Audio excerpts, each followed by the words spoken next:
ఎన్ని మాటలు చెప్పిరాలు. Bus free అన్నారు, బంగారం ఫ్రీ అన్నారు.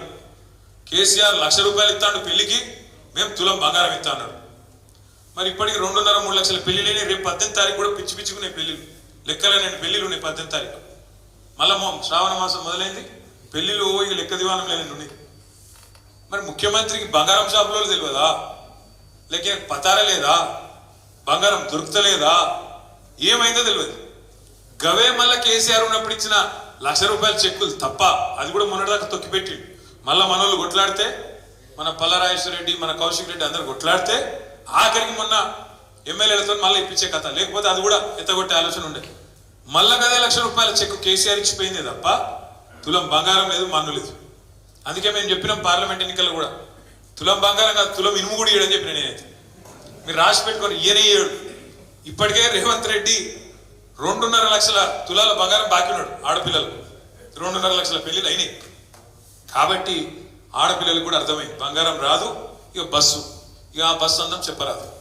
నేను మా సీతక్క చెప్తాను, అవు బస్సులో అల్లవెల్లిపోయి అయితే తప్పని మేము ఎక్కడన్నాం అక్క, మేము అనలే. కాబట్టి దానికోసమే బస్సు పెట్టిరండి. మాకు తెలియక మేము మామూలుగా నడిపినాం ఇన్ని రోజులు. మాకేదో తెలియకపోయా పాపం. మీరు అప్పుడే చెప్తే బాగుండు. బస్సుల కుట్లు అల్లికెళ్ళైతే తప్పని మేమెందుకంటాం అక్క. ఎక్కువ పెట్టు బస్సులు తన్నుకుంటాను, మంచిగా లేదు పెట్టు. మనిషికో బస్సు పెట్టు, మేమెందుకు అద్దట. మనిషికో బస్సు పెట్టు, మంచిగా అంత కుటుంబం పోయి మంచిగా కుట్లు అల్లికలు, అవసరమైతే బ్రేక్ డ్యాన్సులు, రికార్డింగ్ ఏం చెప్తారో చేయండి, మేమెందుకు అద్దట. ఏమంటారు చేయండి. కానీ ఇట్లా ఈ రకంగా బస్సులలో కొట్టుకునే పరిస్థితి ఎవరైనా ఉన్నారా? కేసీఆర్ ఉన్నప్పుడు సీట్ల కోసం కొట్టుకున్నాడు, సిగలు పట్టుకున్నాడు, గుద్దుకున్నాడు. ఎన్నెన్ని చూస్తున్నాం కొత్త బస్సు అన్నారు. ఇలా బస్సు పరిస్థితి ఎట్లుందో మీరే చూస్తున్నారు. ఆఖరికి ఆర్టీసీ కార్మికులు, డ్రైవర్లు, కండక్టర్లు వాళ్ళని ఎత్తిపట్టుకునే పరిస్థితి వచ్చింది. ఇక్కడ వాళ్ళ సీట్లకి వెళ్ళి నువ్వు కూడా కూర్చుంటు రియాలి. ఈ పరిస్థితి బస్సు. అట్లా మహిళలకు కూడా ఇలా వ్యవహారం అర్థమైంది. ఇక ముసలోళ్ళని మోసం చేసారు. కేసీఆర్ 2,000 ఇస్తాడు, మేము 4,000 ఇస్తున్నాం. మరి ఇలా 2,000 4,000 కాదు, ఆ ఉన్న 2,000 2 నెలలు కొట్టిరు. జనవరి నెలకు కొట్టిరు. ఇప్పుడు ఇక మనం ఆగస్టులో ఉన్నాం, ఇంకా జూలై జూన్ పింఛన్లు కూడా పడలేదు. కాబట్టి సమాజం మొత్తానికి అర్థమవుతుంది. ఈ అన్నిటికీ మించి మన మీద అప్పుడు మాటల దాడి ఏం చేశారండి? కుటుంబ పాలన అన్నారు. కుటుంబ పాలన ఎక్కడ చూసినా కేసీఆర్ కుటుంబమేనా? మళ్ళీ ఇలా రాష్ట్రంలో ఎవరి కుటుంబం కనబడుతుంది? మరి ఎటు చూస్తాడు రేవంత్ రెడ్డి అన్నదమ్ములే కనబడతాను. సరే కేసీఆర్ కుటుంబంలో అంటే మేము గెలిచి వచ్చినాం. నేను 5 సార్లు ఎమ్మెల్యే అయినా. హరీష్ రావు గారు ఆయన 6 సార్లు ఎమ్మెల్యే అయ్యాడు. కవితమ్మ గెలిచింది. ఇట్లా మేము ప్రజల చేత ఎన్నుకోబడి వచ్చినాం. మరి రేవంత్ రెడ్డి గారి సోదరులు ఏ ప్రజలు గెలిపించారు? మిమ్మల్ని తిరుపతి రెడ్డి గారి ఫ్లెక్సీలు ఊరత్తున్నాయి. ఫస్ట్ ఇంకా తిరుపతి రెడ్డి గారు ఫ్లెక్సీ పెడితే పాప రేవంత్ రెడ్డి ఫోటో పెట్టాలి, అదొక కథ మళ్ళా అటెండ్ అతికిచ్చారు. కొండల రెడ్డి గారు మరి ఏ అధికారంతో ఆస్ట్రేలియాకు పెద్ద బృందం తీసుకొని పోయిండు కొండల రెడ్డి.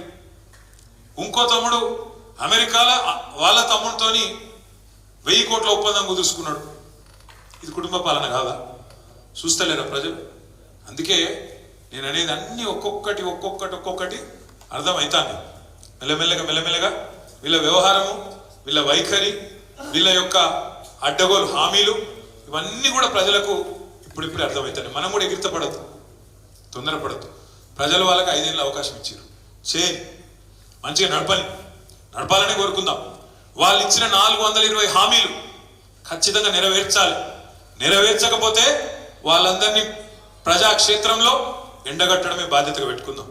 తప్పకుండా ఉప ఎన్నికలు వస్తాయి రాష్ట్రంలో, రాకుండా ఉండే ముచ్చటనే లేదు. బరాబర్ వస్తాయి. వీళ్ళ దొంగతనాలు కూడా ఒక్కొక్కటి దొరుకుతాయి. ఇంకా చాలా ఉన్నాయి చెప్పాలంటే వీళ్ళ కుటుంబ పాలన వ్యవహారాలు. రేవంత్ రెడ్డి గారు బామ్మర్ది ఉంటాడు, సృజన్ రెడ్డి అని. ఆయన కంపెనీకి మొన్ననే దాదాపు 1000 కోట్ల రూపాయల టెండర్ ఇచ్చింది. అమృత్ టెండర్లలో రేవంత్ రెడ్డి గారి బామ్మర్ది కంపెనీకే 1000 కోట్ల రూపాయల వర్క్ ఇచ్చిండ్రు.